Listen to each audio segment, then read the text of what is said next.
What is up, everyone? Welcome back to the Good Life with David podcast. I am so happy that you're all here today, and I'm hoping that you are all feeling happy and well. At kung hindi man, let's all pray that you feel all those things soon. I am back with a brand new episode with the podcast, and this is special because I am with someone special. I am with my girlfriend. I'll let her introduce herself in a while, but I'm hoping that you are all ready for the things that we will unpack in this episode. This might be a long one. Hindi ko pa sure kung 2 episodes or 1 episode lang, but whatever happens, I am sure that somehow you'll learn a thing or two in this episode. So, let us all welcome. Let's give a warm round of applause to my girlfriend. Sige, introduce mo muna sarili mo.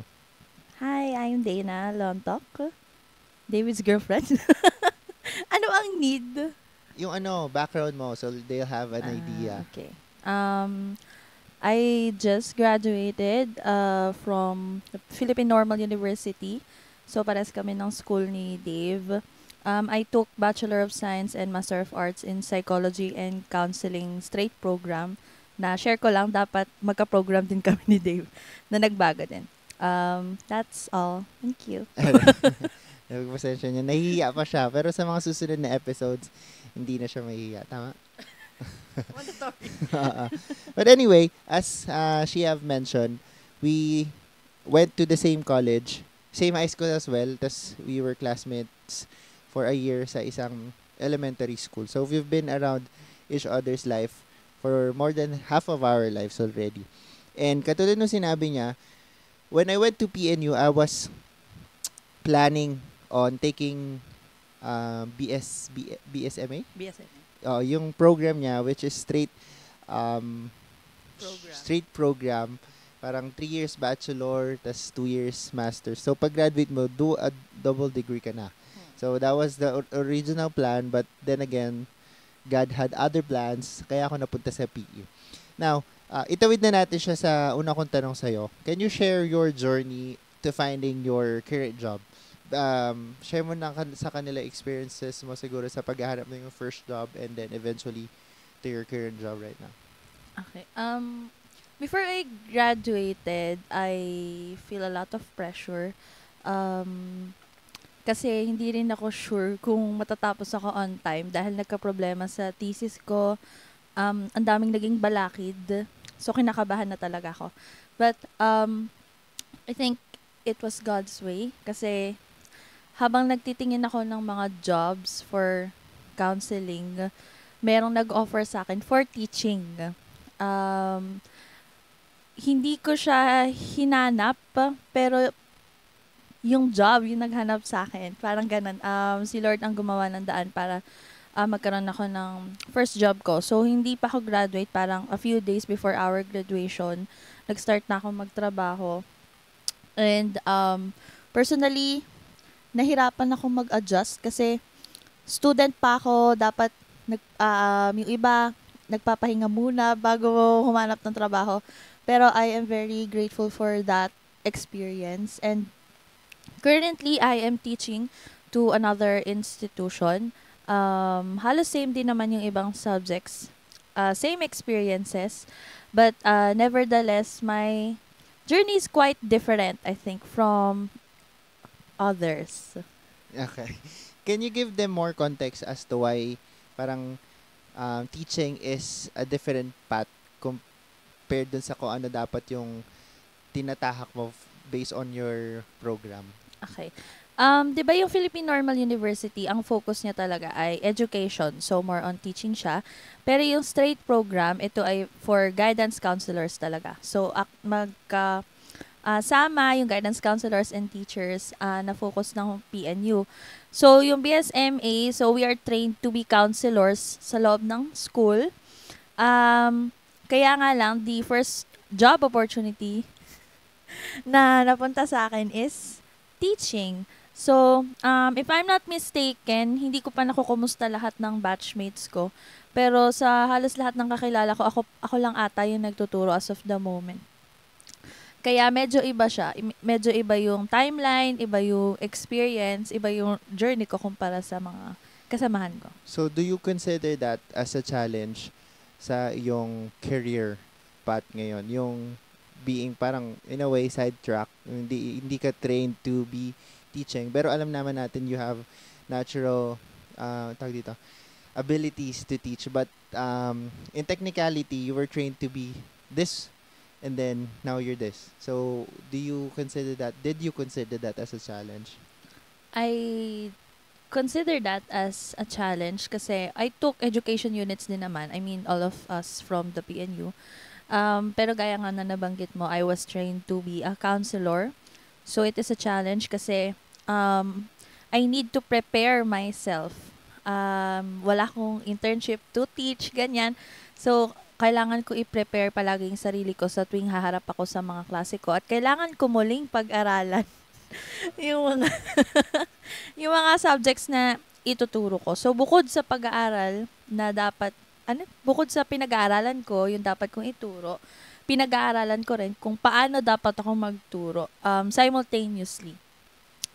Okay, thank you. Thank you for sharing that. Okay. Then you mentioned something earlier that I can also relate, and I think most PNU ones can also relate na hindi ba tayo nakaka-graduate, we already have a job security. So, I guess it's something quite unique to us sa PNU ones. Kasi that lessens the challenges that one will face sa paghahanap ng mga trabaho in the future. Kasi may mga programa din ng PNU kung saan yung mga employers ang pinapapunta nila sa school to find employees. So, we can take that out of the list na of the challenges that we will face or we have faced in our journey to search a job. In my case kasi, ganun din yung nangyari sa akin. I graduated back in 2022, and before I graduated sa college, meron na rin akong secured job sa alma mater ko. Pero way before I started, way before college, parang somehow nakasulat na siya sa libro ng tadhana na doon ako magtuturo. But that also, parang pinadali nun yung proseso ng paghahanap ko ng trabaho kasi I didn't have to worry about all those stress in finding a job or securing a job. Meron akong parang sure na sigurado. Siguradong trabaho. So, can you give an advice even though technically we didn't really experience that? Can you give an advice to those that are currently finding or struggling in finding a job? Ang hirap magbigay ng advice na walang experience. Or words of encouragement. I think, gaya na banggit ko kanina, we are on our different journey, different timeline. If you want to take a rest muna, take a rest. It will come. Eventually, in God's timing, it will come. So, if it's not for you, it's not for you. But if it is for you, it is for you whatever happens. Oh. So you guys could imagine why I fell in love with this woman. Yung mga ganyan yung mga linyahan.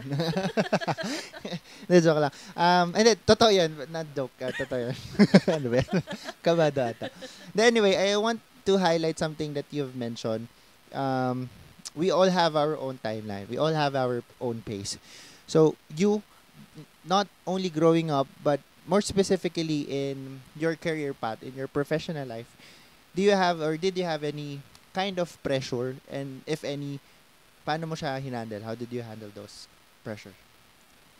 I felt pressured kasi the job opportunity that was given to me was given to me by our professor from PNU. So, kakilala ko siya na personal and malaking utang na loob ko kay VP Tessa, kung pinapakinggan nyo man ito, ma'am. But, so na-pressure ako kasi it was given to me. The opportunity was given to me. So, big sabihin, there are certain expectations for that. Plus, merong tiwala sa akin na kaya ko to. So, nakaka-pressure yung ganoong bagay. And, at least for now, I think I am past that pressure. But ayan, hindi ko na alam dadagdag ko. Sorry. And thank you so much. Medyo similar din kami. Guys, we are soulmates. Ako na nagdidikta. Kasi, same thing with me. Sir Ruther, my mentor, my current boss, ay parang ganun din. Parang I have so much respect for him, and although wala siyang binibigay na pressure sa akin, deep down my heart, parang I didn't want to disappoint Sir Router because he's giving so much into what he does. And dapat, feeling ko, dapat ako din mag-reciprocate ng same energy, ng same level of passion dun sa trabaho ko, dun sa aming school. Now, you have mentioned na although may education units ka, technically, babalik lang tayo dun, you were trained to be a guidance counselor. Now that you're a teacher for second year na ng pagtuturo. First pa lang. First year? Yes. Okay. Pero second school? Yes. Okay, kabog. Have you ever felt like you're in the wrong career? And how do you handle that?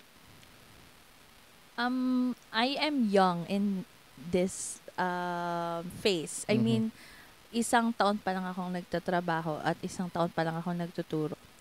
And yes, I felt that I was in the wrong career kasi nga I was trained to be a counselor, and I think it's normal to sometimes doubt yourself kung am I fit to do this job? Am I effective and efficient as a teacher? So yes, there were moments na nafe-feel ko na hindi dapat ako nandito. But I think going back pa rin from the beginning, ang Diyos na yung gumawa ng plan and ng way. So sa tingin ko, it's a good reminder for me na siya itong nagturo sa akin ng daan na to. And sa ngayon, at least for a short-term plan, is to make myself better in the current job that I am right now. Thank you so much for sharing that. Ina-affirm dapat. Anyway, ako din, feeling ko, siyempre, when I started teaching, I was happy, ecstatic talaga. Kasi I felt like I was placed somewhere that I can excel. So, super happy, super excited sa pagtuturo. But, siguro, when you are burning like a fire, there's a big tendency that you will feel burnt out. So, that's what I had, or that's what I felt. And, a few months into my first teaching year, I started thinking na maybe teaching isn't really for me. And, eventually, that thought became my truth. Nasabi ko, ay, hindi talaga ako para sa pagtuturo. I am not for this.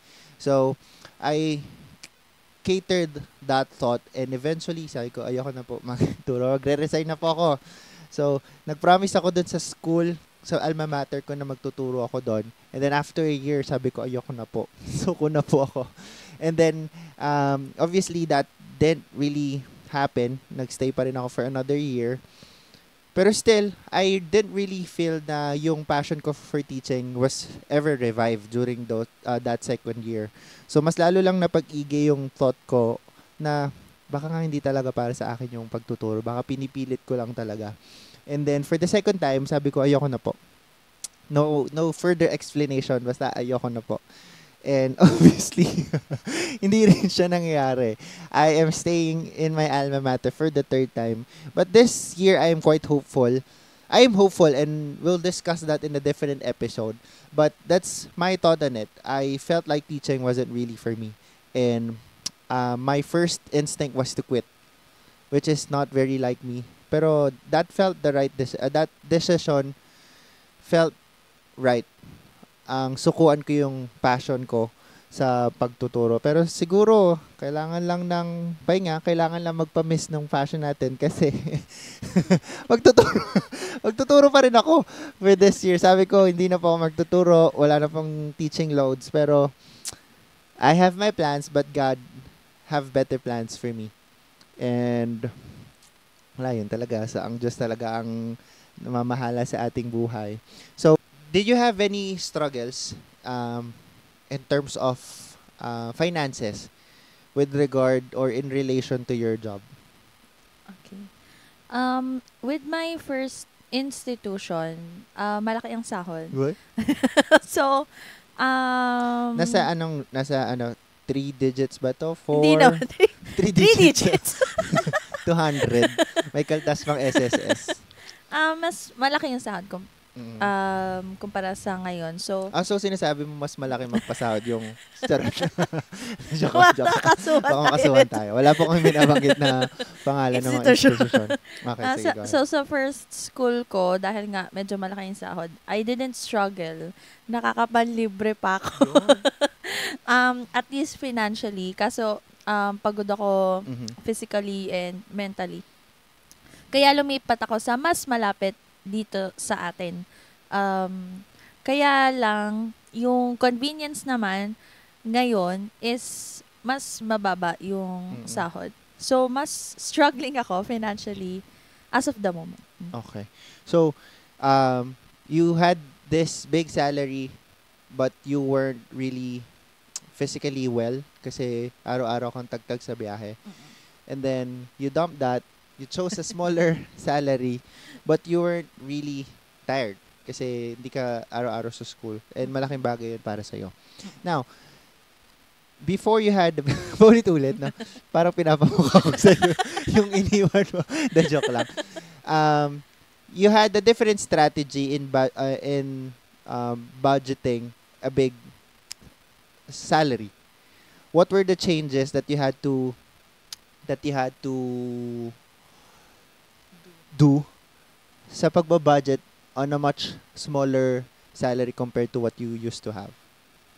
Ang pinaka malaking naapektuhan ay yung savings ko. Kasi dati malaki yung natitira sa sahod ko. So, malaki yung savings ko.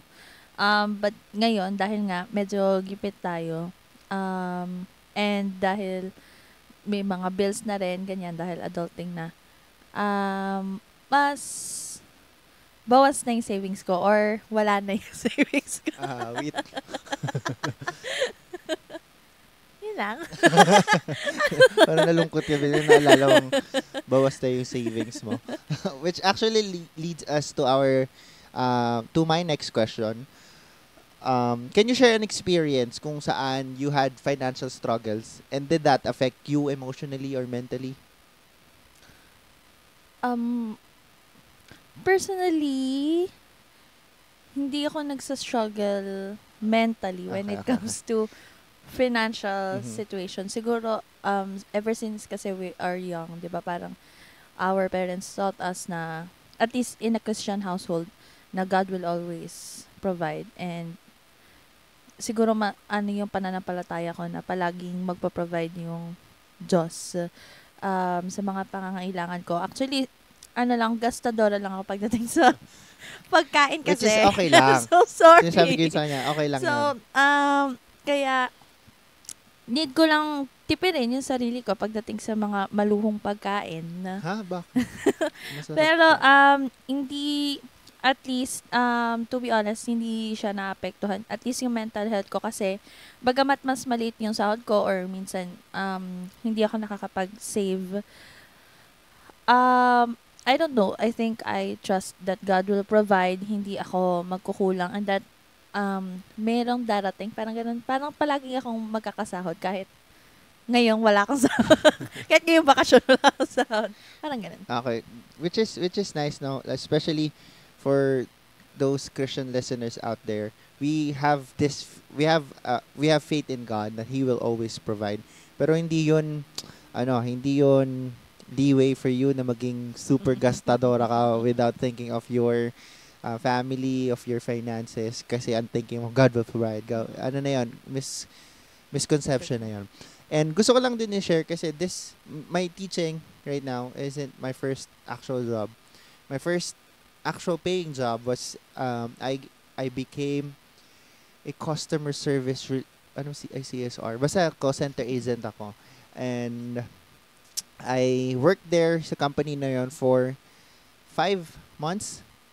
Pag kinumpara mo yung sahod sa kumpanyang ito, relatively small siya compared sa other companies. But eventually, as I worked there for about 1 month sa prod, thank God na promote ako as an SME. So may karagdagan siyang 2,000, which is sobrang laking bagay na for me na nag-aaral ba at that time. And naalala ko, January, nakuha ko yung sahod ko para sa mga pinagpaguran ko nung December. Lahat ng holiday, pinasukan ko. Lahat ng mga double pay, pinasukan ko. Parang, initially, ang sahod ko lang ay around 22 to 24,000. And then, pagdating ng January, 30,000 yung sinahod ko. Sabi ko, wow, paldong-paldo ako dito. So, ang laki nung sinahod ko, and at that time, I didn't have the mindset of saving.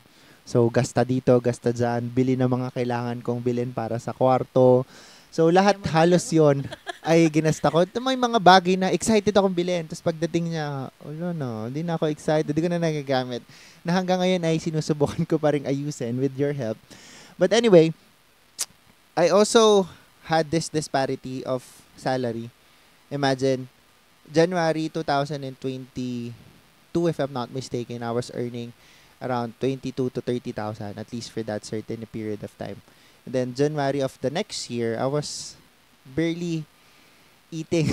Seryoso po ito. I didn't share this to many people because a part of me was quite ashamed. Na parang wala na ako talagang makain. Nagagalit ka. Alam mo, nagagalit ka pag sinasabi ko sa yung or pag tinatanong mo ako, ano yung lunch mo ngayon? Sabihin ko, egg sandwich. Nagusto ko yung egg sandwich. Paborito ko yung egg sandwich ni Mama Weng. Pero, kung magiging totoo lang tayo, a part of that decision is primarily, or a part of that decision is because I didn't have enough to spend kahit mismo sa pagkain. And alam mo naman ako, since natutunan ko to kay Zed, na hindi talaga ako nagtitipid sa pagkain. Pero that month of January, sobrang pivotal nung part na yun ng aking career kasi talagang as in zero, simot, na minsan talagang tinitipid ko na lang yung pera ko para sure akong may pambayad kay Coco, yung sa motor ko, at mayroong panggas. Yung pagkain, hindi na siya priority, basta makaka-uwi ako at makakapunta ako sa school. So, that was really a huge struggle for me. And, aminin ko man o hindi, that affected me emotionally.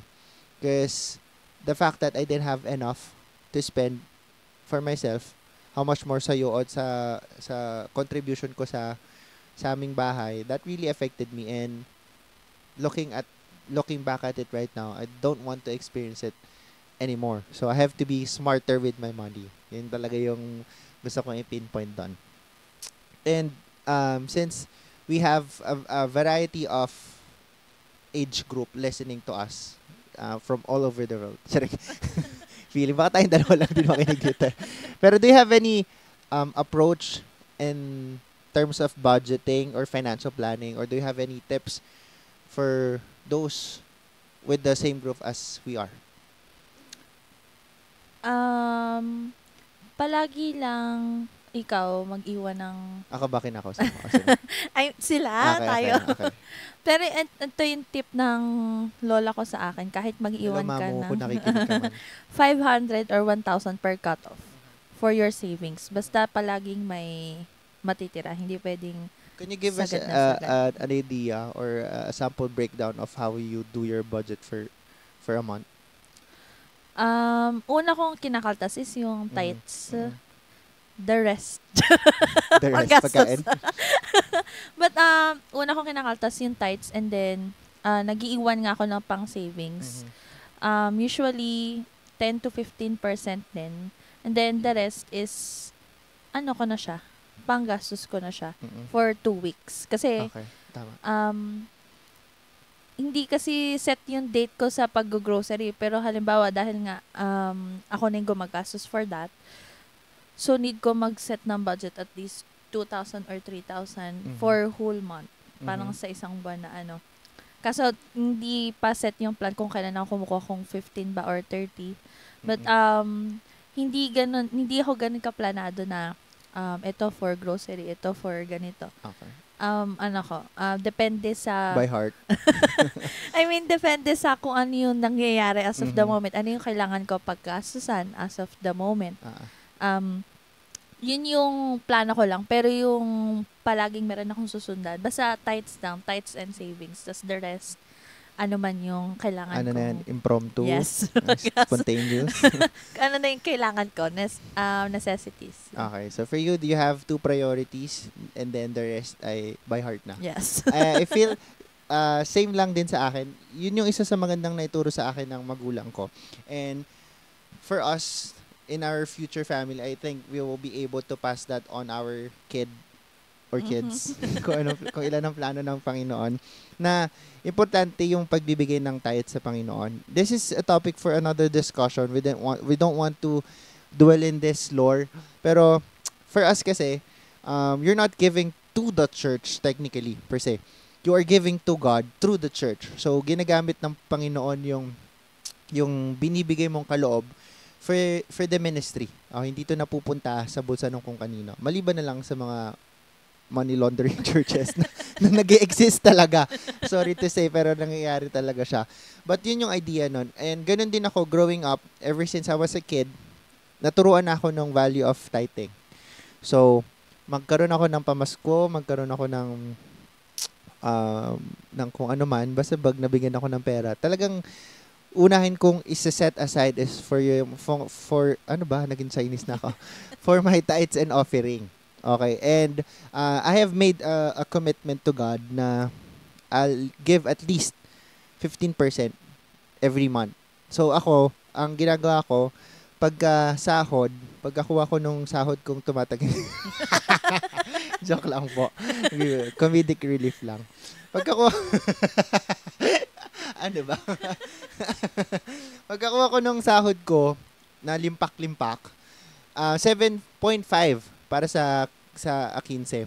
7.5 na yung tinatabi ko. Then kukuha na ako ng panghulog ko kay Coco. Walang savings kasi may binabayarang motor eh. Doon tayo nagkaiba. So, 7.5 and then yung matitira, kukonsider ko na siya ulit as 100%. Tapos, babawas ko na yung para sa motor ko na 6,526 buwan. So, yun po yung rason kung ba't ako nangangayat, na mamayat kasi pagka wala nang pambayad sa motor, bawal na kumain. De, biro lang. So, ibabawas ko na yung para kay Coco. Then, katulad na sinabi mo, the rest ay depende na sa kung ano yung pangangailangan. So, for us, ang maipapayo namin siguro, lalo na doon sa aming mga Christian friends, do not ever forget your tithes kay God. It's an act of worship eh. So, please, give your tithes to the Lord and make sure that you give it wholeheartedly. Huwag yung napipilitan, huwag yung parang, sige naman, sabi ni Pastor, magbibigay na nga ako. Tapos parang hirap na hirap ka bang bunutin sa bulsa or sa wallet mo. But give wholeheartedly and we all know naman yung blessings that will come after. Pero wag natin siyang gamitin as parang cash cow natin ng ang Diyos. Magbibigay ako ng ganitong halaga. Lord, I'm expecting na madodoble, matitriple ito. So another misconception yun na sana wala tayo bilang mga Kristiyano. And now we've discussed things about our career and then our financial life. Ngayon, medyo palalimin pa natin ang ating mga tanungan. Okay, I hope you're all still listening to us. What has been your biggest personal growth moment in your mid-20s? Pasabihin mo sa kanila kung gaano ka, ilang taon ka na para may idea sila. Okay. 24. Okay. Lang po. Fine, whatever. Okay. I think the biggest personal growth moment is nung bago ako graduate, everything is happening all at once. Wow. Yung parents ko need nilang tumira sa ibang lugar. So, mag-isa na lang ako dito. I am working on my thesis. I do not have a job pa. And I am home alone. And need ko nga bilhan yung sarili ko ng pagkain, magluto, maglinis ng bahay. So, I think that moment was pivotal for me to grow as an individual. Kasi, siguro mas nakilala ko yung sarili ko nung nakatira na ako mag-isa. So, nahirapan ako, if I'm going to be honest, nahirapan ako mag-adjust kasi nga everything is happening all at once. Wala akong time mag-adjust. At least for one aspect to another, kailangan sabay-sabay ko silang haharapin. So, at least I experienced that. Tingin ko, kinailangan ko yun ma-experience for me to become a better individual, to know myself more. Tingin ko nag-mature din ako ng, pagiging adult, parang naging adult ako bigla eh. nagkaroon ako ng karagdagang responsibilities. At tingin ko okay din na na-experience ko siya. But, I mean, kung tatanungin niyo ako from that moment, Sige guys, tanongin niyo siya. siguro maiiyak ako kasi nahihirapan ako i-juggle everything. But I am grateful for that opportunity kasi yun yung nakatulong sa akin para maging sino ako ngayon. Oh, Wow. that concludes our episode. Parang okay na parting message. So, ako din, tanungin mo din ako. Yes. Same question? Yes. Okay. So akin, while you're answering and while I was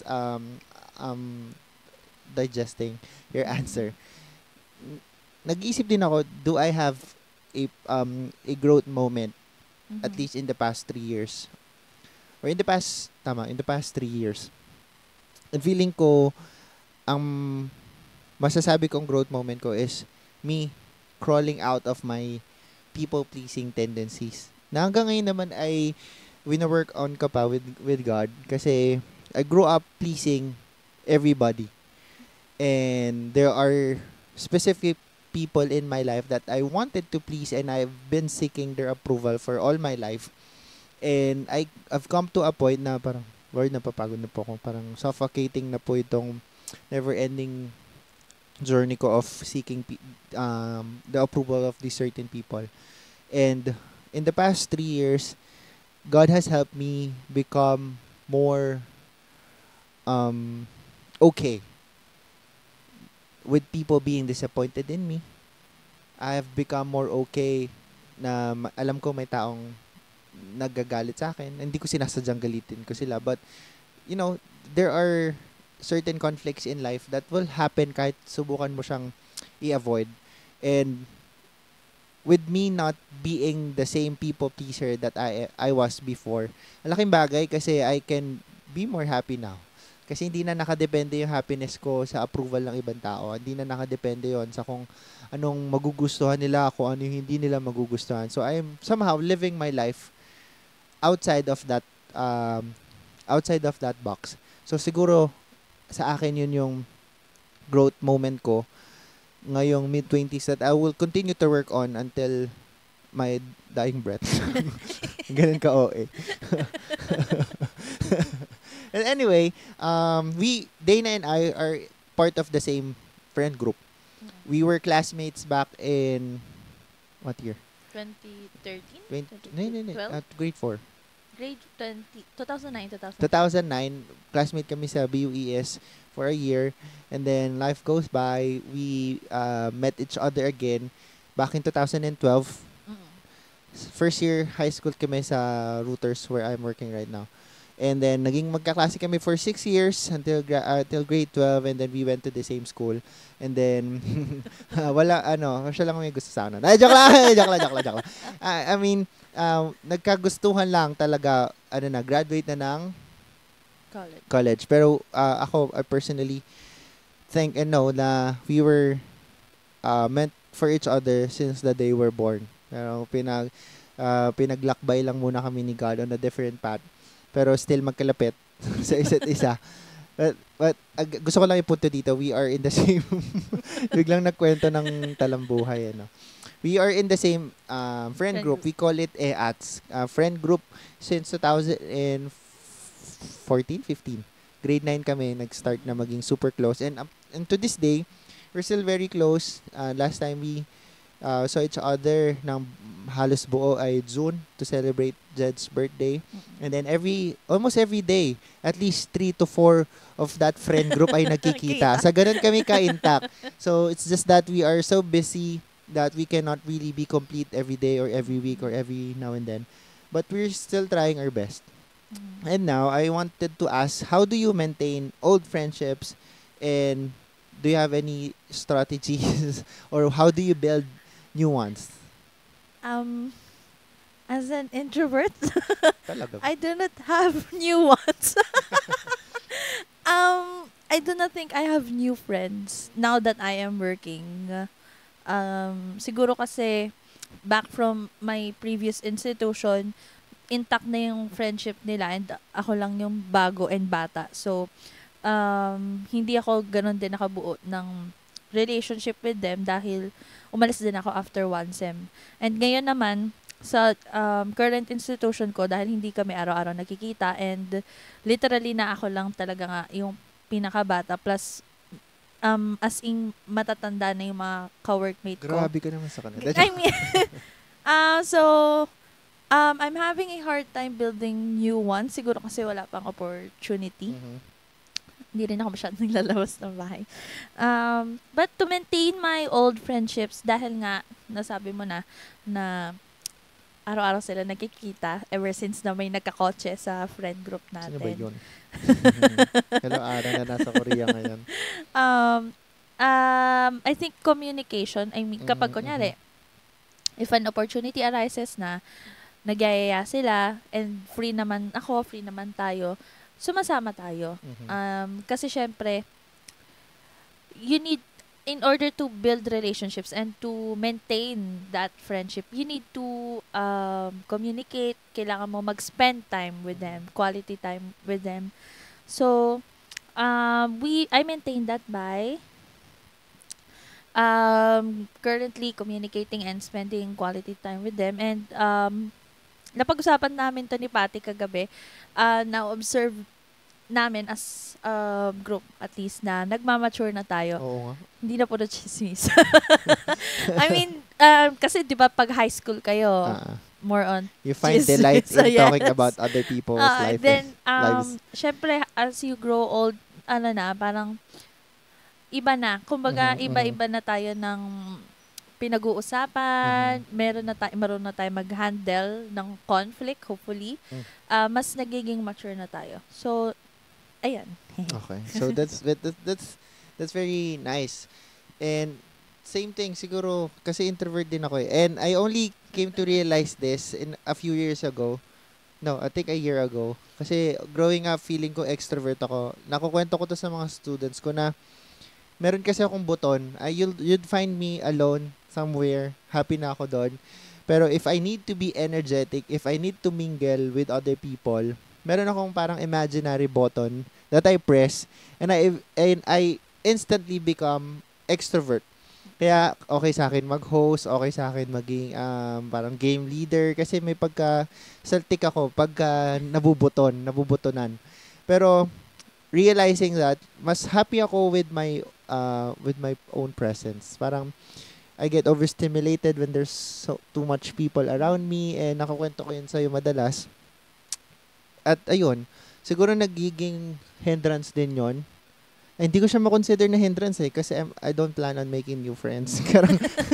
I'm happy with what I have right now. And dun sa friend group namin, I'm happy kasi I know for a fact that we'll be friends for the rest of our lives. Thinking about it right now, talagang we became friends, teenagers kami. And ngayon, we are in our mid-20s. Before, we just talk about almost anything, but nothing serious. We just laugh around. Pero ngayon, we talk about our finances. We talk about our personal lives. We talk about our relationships with other people. And it's really nice when our friend group have the opportunity to, for at least once, to be serious and talk about serious stuff sa buhay na ito. So, that's really nice. And ako, I know I have to make new friends as a Christian. Pero, ayaw na. Joke lang. As a Christian, kailangan ko talaga to make new friends, especially those that are attending in the church, those that I at least pray na maka-attend din sa church. And in the community that we're in right now, sa church natin, we have to make friends. And I hope na siguro last question na to end this episode. Can you give a general advice? Siyempre in our daily life, hindi lang mid-20s ang nakakaranas nito for sure, pero we have different struggles. There are different causes of stress. Ang daming pag-uusig na nagaganap sa atin, lalo na sa buhay Kristiyano.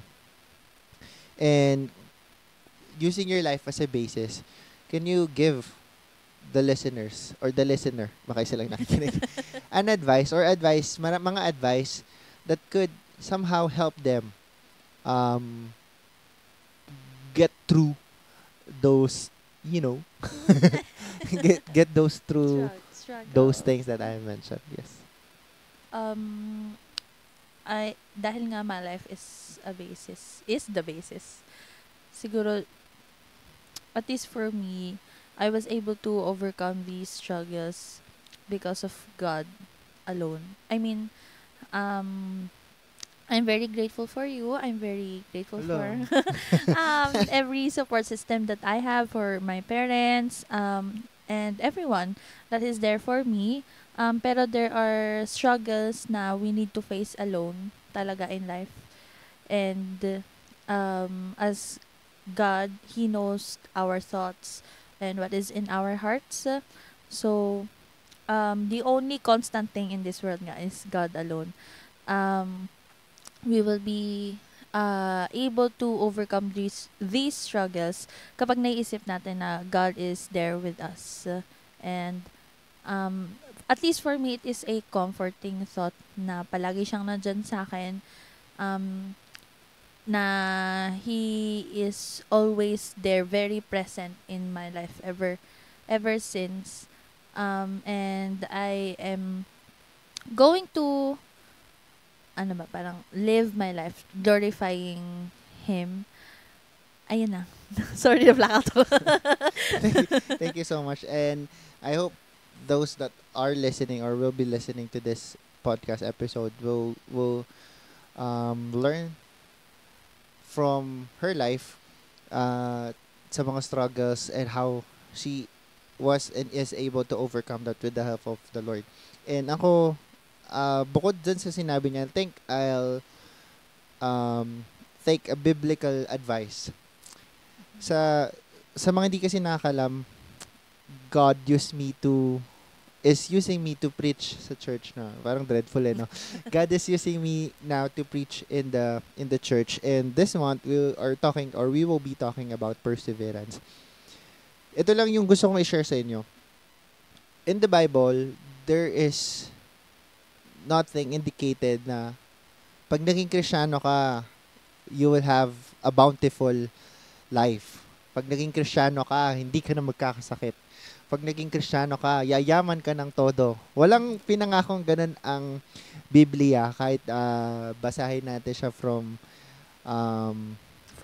front to back. Walang ipinangakong ganun ng Biblia that will have that kind of assurance pag tinanggap natin ang Panginoong Hesukristo.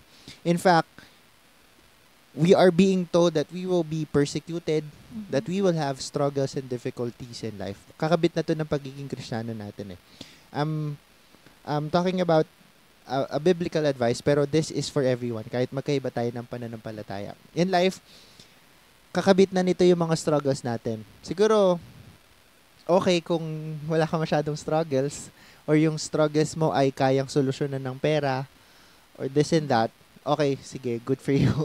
Pero, we will all have a fair share of struggles. Yung iba nga, mas matitindi pa yung struggles. Parang mas matindi yung grabe, lubog na lubog. Iba-iba tayo ng struggles na pinagdadaanan. And one advice I can give to you is to be persistent. To be persistent in trying, even without the assurance of success. To all our Christian friends out there, we are not promised an abundant life in terms of worldly wealth and physical health in this world.